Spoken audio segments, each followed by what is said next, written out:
চালের জল ফেলে না দিয়ে একবার এইভাবে লাগিয়ে নাও, আপনাদের ত্বক কোরিয়ান গ্লাসের মতো চকচক করবে, কাঁচের মতো চকচক করবে যদি একবার এইভাবে চালের জলটা লাগিয়ে নাও। চালের জল ফেলা বন্ধ করে দিন, কারণ এই চালের জলের মধ্যে ভীষণ গুণাগুণ আছে। তার ফলে আপনাদের ত্বক ফর্সা উজ্জ্বল হতে সাহায্য করবে, দাগ ছোপ বেরোবে না, কালো পিগমেন্টেশন, ওপেন পোর্স এই সব কিন্তু দূর হয়ে যাবে আজকের এই উপায়টি করে নাও। তাহলে চলো আজকের ভিডিওটা আপনাদের সঙ্গে শেয়ার করি যে কেমনভাবে আমরা নিজের স্কিন কেয়ারটা করব। তো তার জন্য লাগবে আমাদের চাল।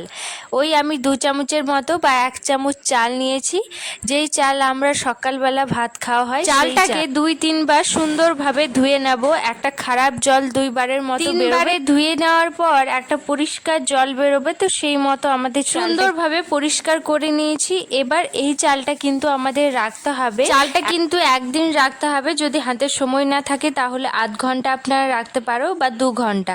এই চালটা আমি কিন্তু আধ ঘন্টা রেখেছি, আরও বেশি রাখলে আরও ভালো হবে। তো এখন আমি 2-3 বার মতো ধুয়ে নেওয়ার পর একটু জল দিয়ে এটা রেখে দিয়েছিলাম।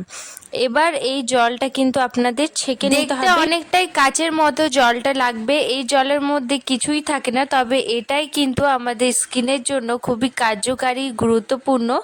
এই জলের মধ্যে অনেক অনেক জিনিস, এই যে আধ ঘন্টা জলটাকে রেখেছি একটু চালটা আমাদের ফুলে আসবে, সেই মতো কিন্তু জলটা আমাদের আলাদা করে নিতে হবে।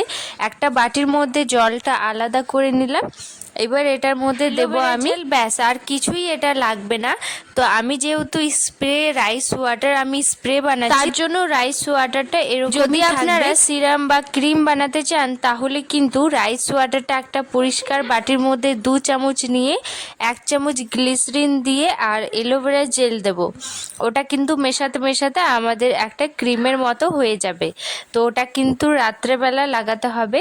আর যেহেতু এটা আমি বানাচ্ছি, এটা হচ্ছে রাইস ওয়াটার, মুখে স্প্রে করতে হবে রাত্রেবেলা। ফেস ওয়াশ করার পর এই স্প্রেটা আপনারা করে নেবেন নিজের স্কিনে, আর সকালবেলা জাস্ট গ্লোটা আপনারা দেখতে পারবেন। এটা কিন্তু লাগাতে হবে আপনাদের 7 থেকে 8 দিন কন্টিনিউ। তারপর আপনারা নিজের রেজাল্টটা বুঝতে পারবেন যে আগের থেকে এখন আমাদের স্কিনটা থেকে কেমন হয়ে গেল এই জলটা লাগানোর পর। এটা কিন্তু অনেক দাম যদি আপনারা বাজারে নিতে চান, আর এটা খুবই সহজেই আমি বাড়িতেই বানিয়ে নিলাম, কোনো খরচাও লাগলো না, শুধুমাত্র ফেলে দেওয়া জিনিসটা দিয়েই তৈরি হয়ে গেল এত সুন্দর রাইস ওয়াটার।